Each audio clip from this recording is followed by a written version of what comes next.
Hey everyone, what's up? My name is Sherry Krewinkel from Abletuts.com, the #1 knowledge base on music production using Ableton Live. I'm very excited for today's video series about reverb, as we're going to be digging in deep here. When you're done with this tutorial, you're going to be a real reverb master. But first, let's ask ourselves, what exactly is reverb? You probably know it as that echo sound, but knowing that doesn't really give you the capacity to use it in all its glory. Now imagine you're standing in a room with a friend and you shout towards that friend very loudly once. The sound you make vibrates the air, and the sound waves that result from that vibration travel all around the room in straight lines. Then they hit a wall or any other reflective surface and they bounce off again. So when you shout towards your friend, the direct line from your mouth to his ear gives him the dry, direct signal.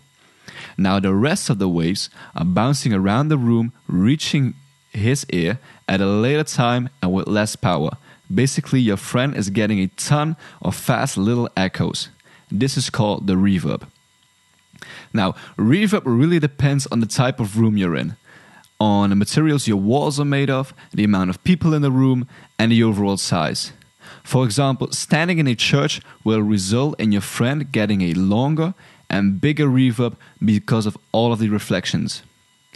Now in studios, you will find the rooms have been treated to really manipulate the reverb in such a way that the reverb is at its best in the recordings. And larger recording rooms with a strategically placed piano in a corner can really work wonders for helping shape the overall lush sound of the reverb. So why exactly is getting a good reverb sound important to your mixes?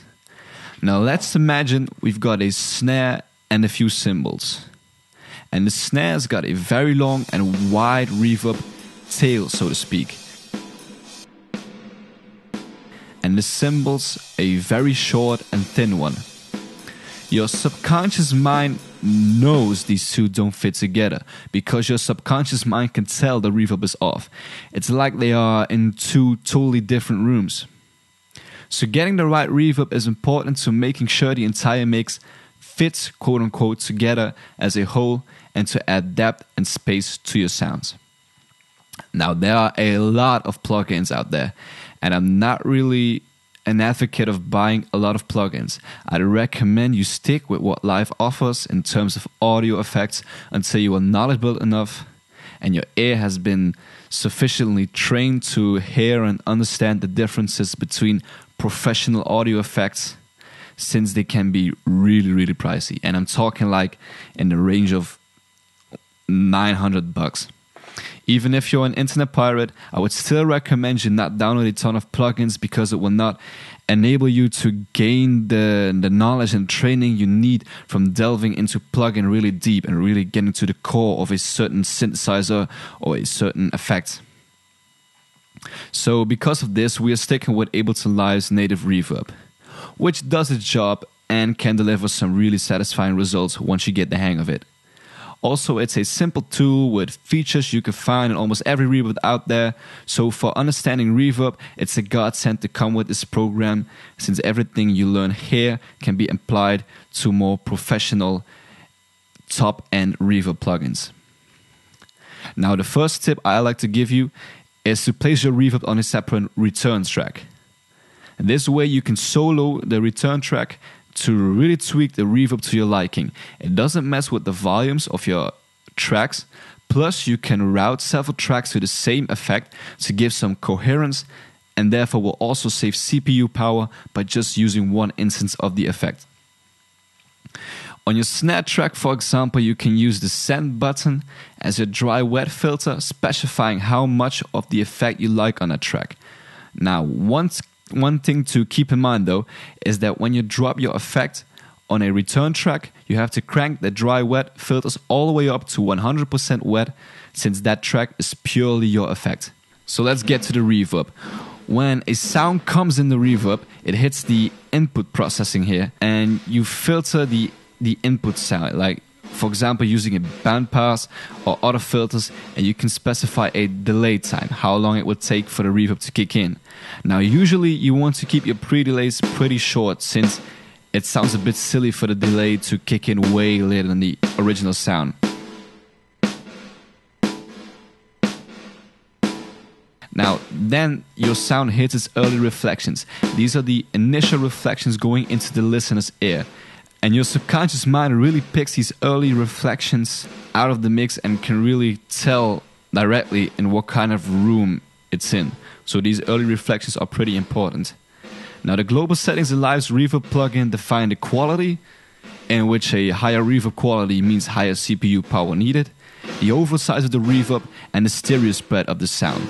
A stereo spread of 0 means your reverb is in mono, and a max stereo spread means your reverb is panned hard right, hard left. Now, a nice lush reverb is usually stereo spread, but sometimes you want your reverb to come from a particular place, as it's often the case with a large-scale orchestra. Then there's the diffusion network here in Ableton Live, which really shapes the sound. If your sounds it's a nice reflective wall with a smooth surface, your reverb is going to be much more audible, more defined, more clean, quote unquote. If your surface consists of a lot of rocks, for example, the reverb is going to be very diffused by the sound bouncing off in lots of different ways and therefore giving a more complex reverb. Now, the decay time specifies how long it would take for the reverb to die out. So, for example, sounds that are farther away and are in larger rooms will have a longer reverb tail than sounds right in front of you in smaller rooms.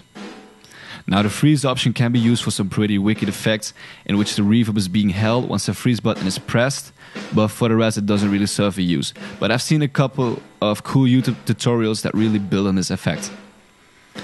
Now, I would advise you to really start paying attention to your reverbs and to shape your reverbs into the best you can.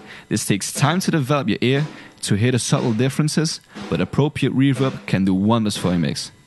I hope you found a valuable lesson in today's tutorial and are beginning to understand the entire audio game a bit better.